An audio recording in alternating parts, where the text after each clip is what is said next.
First contact surprise. The assessment vessel Objective Truth emerged from hyperspace at the edge of the Sol system, its crystalline hull refracting starlight in ways that would have dazzled human observers had there been any washing. Senior evaluator X427 extended their primary sensory stalks, all 6 of them focusing on the third planet from the local star. Preliminary scans confirmed the report. They announced to the assembled evaluation team. Class C civilization, barely achieved system-wide travel, fusion power just mastered, quantum communications still theoretical. Standard evaluation protocols should suffice. Chief Cultural Analyst Vexate rippled their photosynthetic membrane in what the crew recognized as concern. The advanced team's psychological profile seems unusual. I recommend caution. Noted, but unnecessary, X427 responded, their stocks shifting to a confident position. We've evaluated over 10,000 species for Galactic Council membership. The protocols are standardized for a reason. 3 solar days later, X427 was beginning to understand Vexate's concern. The human delegation had arrived at the designated meeting point on their moon base, and nothing had gone according to protocol since. You want us to solve this puzzle box? Dr. Sarah Chen, the human representative, asked, holding the standard evaluation device. It was a quantum-locked geometric shape that had been used to test problem-solving capabilities of potential member species for millennia. Correct, X427 explained. It's designed to be impossible to solve. How long your species persists in attempting it provides valuable data about your cognitive processing and frustration tolerance. Impossible. Dr. Chen's eyes narrowed, and she exchanged glances with her team. Define impossible. The quantum matrices reconfigure constantly. No solution can ever be achieved. Most species attempt it for approximately 47 minutes before accepting this fact. Dr. Chen smiled. It wasn't the polite diplomatic smile they'd seen earlier. This was something else entirely. Jenkins, call the coffee cart. Zhao, get the whiteboard. Martinez, start a group chat with the quantum physics department back at MIT. If they say it's impossible, we're going to need more eyes on this. You misunderstand. X427, try to explain. The test is in accepting the impossible. With all due respect, Dr. Chen interrupted, already scribbling equations. Humans have a different relationship with impossible than you might be used to. We've gotten pretty good at breaking it. 72 hours later, X427 watched in growing disbelief as the humans, operating in shifts, continued to work on the puzzle box. They had filled 3 whiteboards with equations, consumed what seemed like toxic levels of caffeine, and showed no signs of stopping. The quantum matrices are degrading, Vexate reported, their membrane flickering with alarm. They're actually finding patterns in the reconfiguration sequence. This has never happened before. Perhaps we should proceed to the physical capability assessment. X427 suggested, trying to maintain their professional composure. The humans had already exceeded the previous species record by 68 hours. Oh, we solved it about 6 hours ago, Dr. Chen mentioned casually, not looking up from her tablet. We're just trying to figure out how it works now. The quantum oscillation patterns are fascinating. We think we might be able to adapt this technology for our public transportation system. The evaluation team's collective shock manifested in various species-specific ways.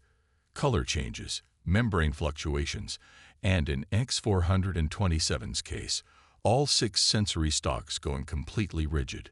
You solved it and continued working, even after achieving the objective. Well, yeah, Dr. Chen shrugged. It's interesting. Plus, somebody said it was impossible. And well, that's kind of catnip for humans.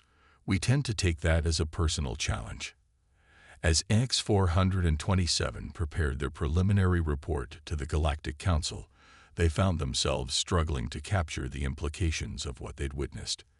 How do you explain a species that not only refuses to accept impossible as an answer, but seems to take active delight in proving it wrong?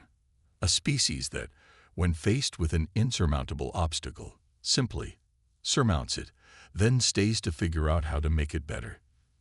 The standard evaluation protocols, they realized, might need some revision. They had been designed to test how species cope with impossibility, not how they break it. The impossible mission. The emergency session of the Galactic Council chamber hummed with the nervous energy of 200 species representatives. The holographic display at the center of the chamber showed the approaching gravitational anomaly, a massive tear in spacetime that threatened to consume 3 major civilian sectors. High Chancellor Zix, their crystalline form glowing with stress patterns, addressed the assembly. The calculations are clear. The anomaly will reach the Centauri cluster in 30 standard cycles. Evacuation is impossible. We're looking at the potential loss of 18 trillion sentient beings. The Quantum Collective has analyzed all possible solutions. The representative of the energy beings announced, their form flickering with distress. The anomaly can only be collapsed from within its event horizon.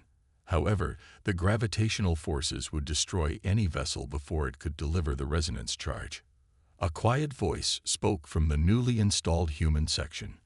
What exactly do you mean by destroy? The chamber fell silent as Commander Maya Rodriguez stood. She was the first human representative to the Council, appointed after Earth's unexpected success in the membership evaluations 6 months earlier. The Quantum Collective's representative fluctuated in confusion. The gravitational forces would compress any vessel to a quantum singularity within approximately 47 seconds of crossing the event horizon. The resonance charge requires 60 seconds to achieve critical frequency. It's mathematically impossible. Mathematically impossible, Rodriguez repeated slowly, or just really difficult. Commander, High Chancellor Zix interjected. Perhaps you don't understand. We're talking about forces that would crush a neutron star. No shielding technology in the galaxy cooled. With respect, Chancellor, Rodriguez interrupted, pulling out her communication device. I need to make a call. The council chamber watched in bewilderment as she spoke into her device. Dr. Chen, remember that quantum puzzle box you reverse engineered? How long would it take to adapt that technology into a ship's shield system? Yes, I know it's never been done. Yes, I know it might not work. How long? Right. Get your team ready. She turned back to the council. We'll need 72 hours and access to a Class 4 shipyard. Commander, the Quantum Collective representative pulsed with what might have been exasperation. Even if you could somehow maintain structural integrity, the pilot would experience forces that would liquefy any known form of matter. It would be suicide. Maybe, Rodriguez agreed, but 18 trillion lives are worth the risk, don't you think? You're volunteering. High Chancellor Zix's crystalline structure vibrated with shock. Despite knowing its certain death, Rodriguez smiled that distinctly human smile that had started to haunt the nightmares of several council species. Chancellor, humanity has a long history of doing what needs to be done, especially when someone tells us it's impossible. Now, about that shipyard access. 71 hours later, the experimental vessel Impossible Dream hung in space at the edge of the anomaly's event horizon. Its hull sparkled with modified quantum matrices, Dr. Chen's team having worked straight through the previous 3 days to adapt their puzzle box discovery into a shield system. All calculations confirm our original assessment, the Quantum Collective reported. Survival probability approaches 0. Noted, Rodriguez's voice came through the comm. Beginning approach vector. Commander, High Chancellor Zix transmitted. The Council formally acknowledges your sacrifice. With respect, Chancellor, Rodriguez interrupted. Let's hold off on the eulogies. I've got a job to do first. The council chamber watched in collective horror as the Impossible Dream crossed the event horizon. The ship's external sensors failed almost immediately, leaving them with only the quantum-entangled communication link. Hull integrity at 40% and falling. Rodriguez reported calmly, as if she was reading a weather report. Shifting power to forward shields. Dr. Chen, your quantum matrices are holding better than expected. Time to critical gravitational compression. 15 seconds, the quantum collective announced. Resonance charge at 30% charge, Rodriguez continued. Rerouting life support power to shields. Critical compression in 5, 4, 3. Commander, Zix called out. The forecasted survival time has elapsed. How? Busy now, Chancellor. Rodriguez's voice came through, strained but determined. Resonance charge at 85%. Just need a few more seconds. The council chamber erupted in chaos as the impossible continued to not happen. The ship should have been destroyed. The pilot should have been dead. Yet the quantum-entangled communications kept transmitting. Resonance charge at critical frequency, Rodriguez announced. Initiating collapse sequence. It's been an honor, Council. Rodriguez out. The anomaly collapsed in on itself with a flash of radiation that briefly outshone the nearest star. As the Council's sensors readjusted, they detected something else. A small ship, heavily damaged but intact, drifting at the edge of where the event horizon had been. How? The quantum collective's representative pulsed rapidly in confusion. The mathematics, the physics, it wasn't possible. High Chancellor Zix's crystal structure resonated with what might have been laughter. I'm beginning to think, honored colleagues, that we need to revise our definition of possible when it comes to humans. In the medical bay later, as Rodriguez recovered from forces that should have liquefied her internal organs, she was asked why she had volunteered for what every calculation said was certain death. Someone had to do it, she said simply. And humans, well, we've got a pretty good track record of doing what everyone else thinks can't be done. The learning curve. Dean Arkstall of the Galactic Academy of Advanced Sciences stared at the report floating in their holographic display, their crystalline structure showing stress patterns that would have concerned any medical professional. The first semester with human students had just concluded, and the results were concerning.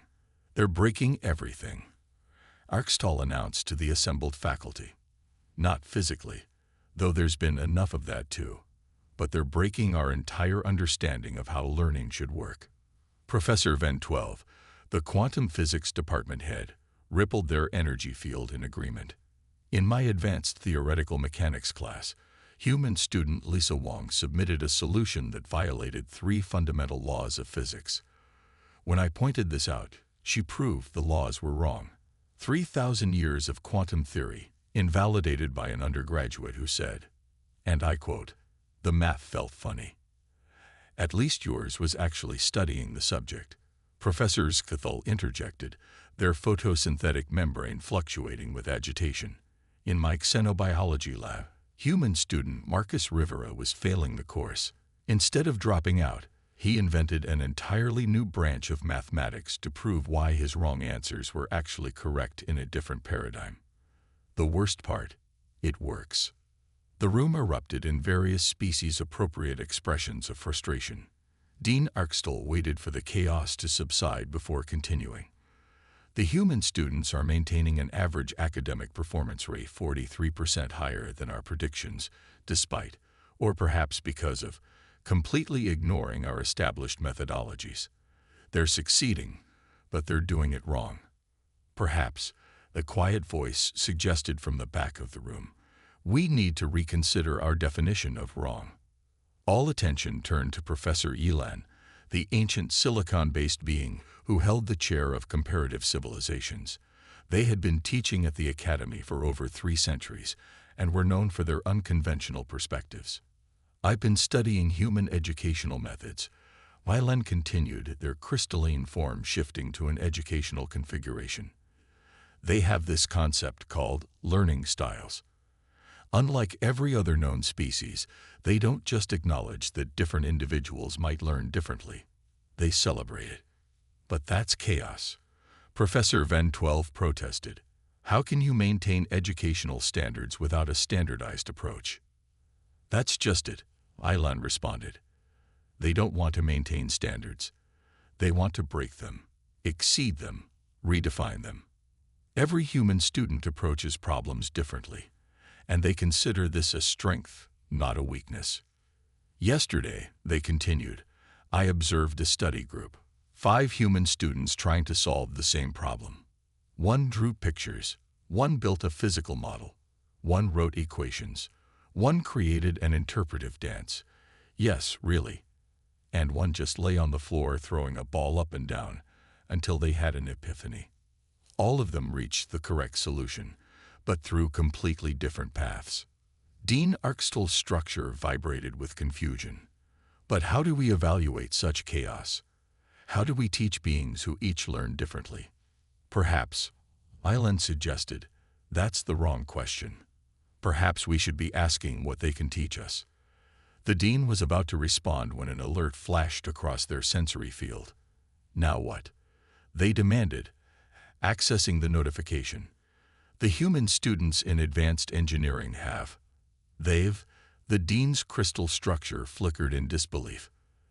They've rebuilt the quantum fabricator to run on something they call coffee. They say it's now 300% more efficient, though they admit they're not entirely sure why it works. Impossible, Professor Venn12 declared. The quantum fabricator operates on precisely calibrated zero-point energy fluctuations. You can't power it with an organic beverage. Apparently. The dean responded weakly. Nobody told them that. And since they didn't know it was impossible, they did it anyway. Violent finished, their crystalline form showing what might have been amusement. This is what makes humans uniquely dangerous in the academic sphere. It's not that they're smarter than other species, though some certainly are brilliant.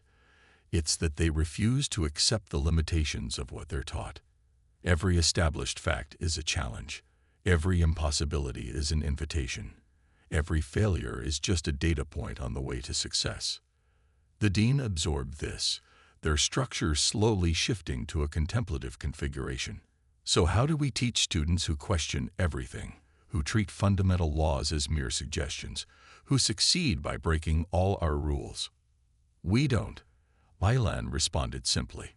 We create an environment where they can teach themselves, and maybe, if we're wise enough to pay attention, teach us as well. After all, a species that can power a quantum fabricator with a caffeinated beverage clearly has something to teach us about the nature of possibility. As if to punctuate their point, a distant explosion echoed through the building, followed by excited human voices and the distinct smell of burned coffee.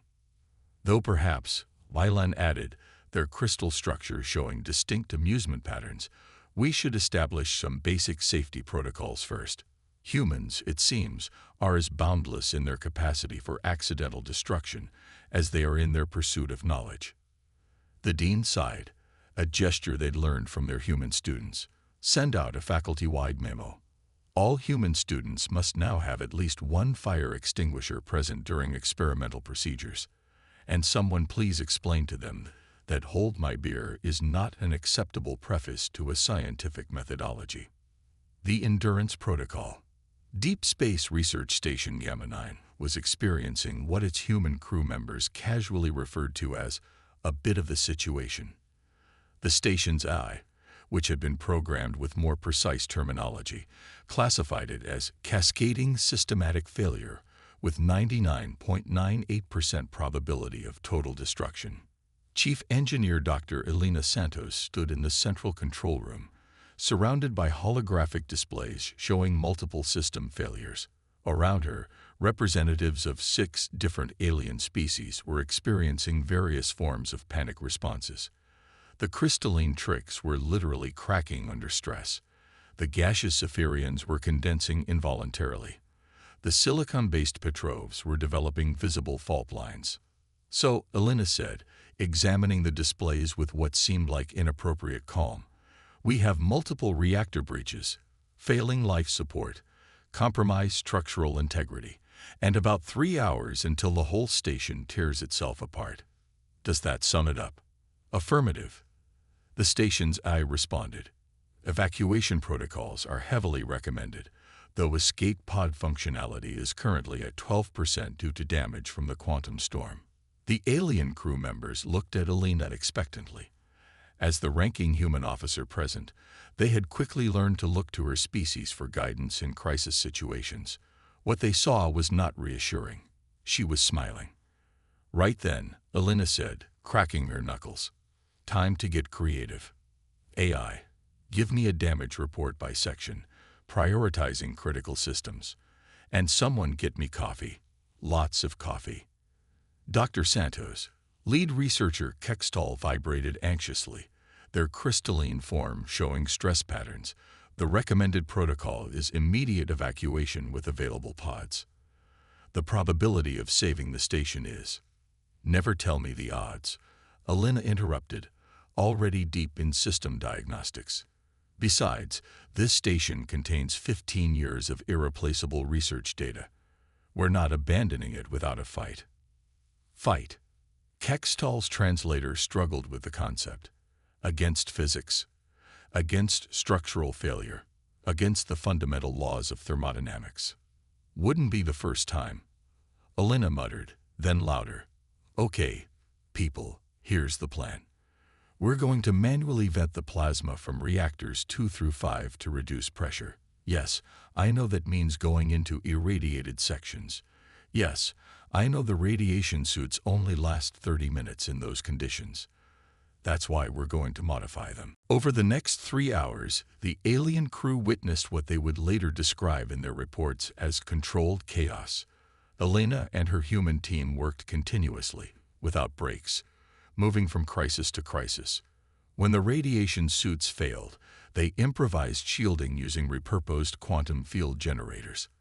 When the life support system crashed, they rigged a manual bypass using parts from the coffee maker, causing Elena to mourn briefly but move on.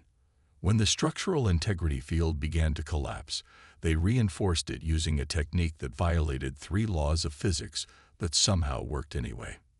"This is impossible," Kextall stated, watching Elena crawl through a maintenance shaft that was currently experiencing both severe radiation and microgravity fluctuations. "The human body cannot endure these conditions. They're biological limits." "Oh, those." Dr. James Chen, another human engineer, looked up from where he was rewiring a power conduit with badly burned hands. "Yeah, we tend to ignore those in emergencies. The human body has all sorts of limits. The human mind just decides not to accept them sometimes." "But how?" The Zephyrian scientist had partially condensed from stress. "How do you continue functioning under these conditions?" "Spite, mostly," James replied cheerfully, wincing as he reconnected another wire. "Also coffee. Speaking of which, has anyone seen Elena's last cup? She gets cranky without it, and we really don't need cranky right now." Hour after hour, the humans worked.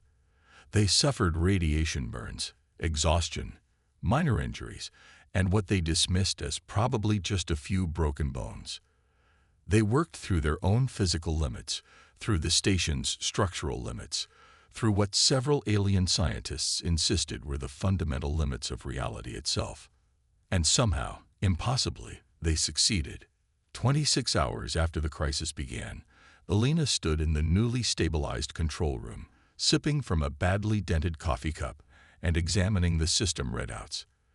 The station was held together with what one alien engineer described as human improvisation, blatant violations of physics, and possibly dark magic, but it was held together. "How?" Kextall finally asked. "How did you do it? How did you keep going when everything, including your own biology, said you should stop?" Elena shrugged, a gesture that caused her to wince. Apparently, she had indeed broken something at some point. Someone had to. Besides, humans have a pretty good track record of doing what needs to be done, especially when everyone says it's impossible. But the physical toll. Kextall's sensors indicated multiple injuries among the human crew, along with dangerous levels of fatigue toxins and stress hormones. "Oh, we're definitely going to feel this tomorrow," Elena admitted, finishing her coffee. "But that's tomorrow's problem. Right now, we need to start proper repairs.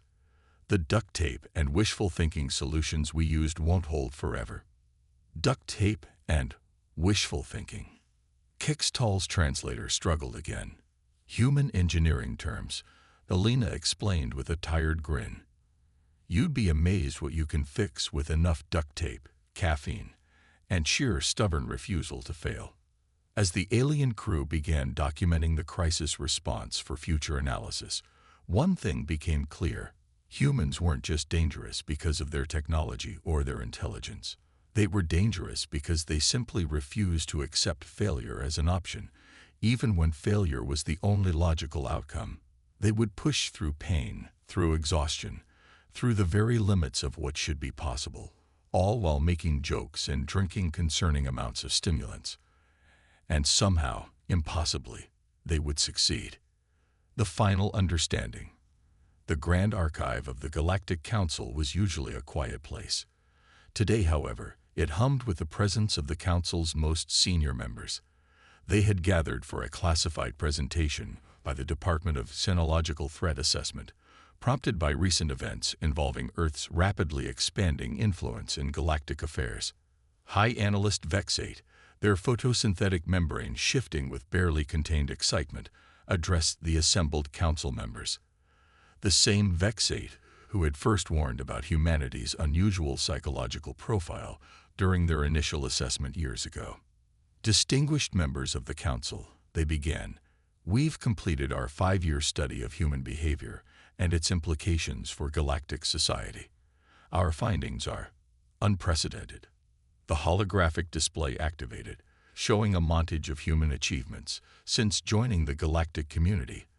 The quantum puzzle box solution, Commander Rodriguez's impossible rescue mission, the revolutionary changes at the Galactic Academy, the saving of Research Station Gamma 9. We've been asking the wrong question, Vexate continued. We've been trying to determine what makes humans dangerous by measuring their capabilities, their strength, their technology, their intelligence. But these aren't what make humans the most dangerous species in the galaxy. Then what does? High Chancellor Zix interrupted, their crystalline form showing impatience patterns. Their fundamental inability to accept limitations, Vexate replied. Every species has limits. The quantum collective exists in 11 dimensions, but can't affect physical matter. The hive mind has unparalleled processing power, but requires consensus for action. The crystalline empire has mastered energy manipulation, but can't adapt quickly to change. These limitations are accepted, understood, and worked around. They paused, their membrane rippling with emphasis. Humans don't accept limitations. At all. Ever. They treat them as personal challenges to be overcome. The display shifted to show data from various human historical archives. Look at their history. Every major advancement they've made came after someone said something was impossible. Powered flight. Impossible until they did it. Space travel. Impossible until they did it. Faster than light travel. They achieved it because someone said they couldn't. But surely, a representative of the Silicon Confederation chimed in, they must understand that some things are truly impossible. That there are fundamental laws that cannot be broken. Vexate's membrane flickered with what might have been amusement. 3 days ago, a human graduate student at the Academy proved that 2 of our fundamental laws were actually just strong suggestions. When asked why she had challenged centuries of established physics, she said, and I quote, because the equation looked lonely. The display shifted again, showing medical data. Their biology reflects this trait. Most species, when faced with their physical limits, stop. Humans? They've developed the ability to temporarily ignore those limits through sheer force of will. They call it adrenaline and stubbornness. We call it terrifying. But what makes this dangerous? The hive mind representative pulsed curiously. Surely this trait just makes them interesting. Because, Vexate explained, they're contagious. Their refusal to accept limitations is spreading.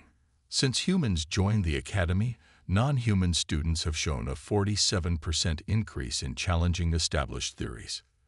The human concept of why not is infecting other species. They're not just breaking impossible things themselves. they're teaching others to break them too. The display showed clips from various galactic institutions, alien scientists using human methods, military strategists adopting human-style improvisation, artists exploring human-inspired chaos. But here's the most dangerous part, Vex8 continued. They do all of this, break all of these rules and limits, while remaining fundamentally optimistic. They don't break rules out of malice or rebellion. They do it because they genuinely believe that everything can be improved, that any problem can be solved, that nothing is truly impossible. The chamber fell silent as the implications sank in. Finally, High Chancellor Zix spoke. "Your recommendation. Accept it," Vex8 replied simply. "We can't stop them, and trying would only make them more determined. Instead, we need to adapt. Humanity isn't just another member species. They're a catalyst for change. Yes, they're dangerous. Yes, they're unpredictable. Yes, they solve too many problems by hitting them with what they call percussive maintenance.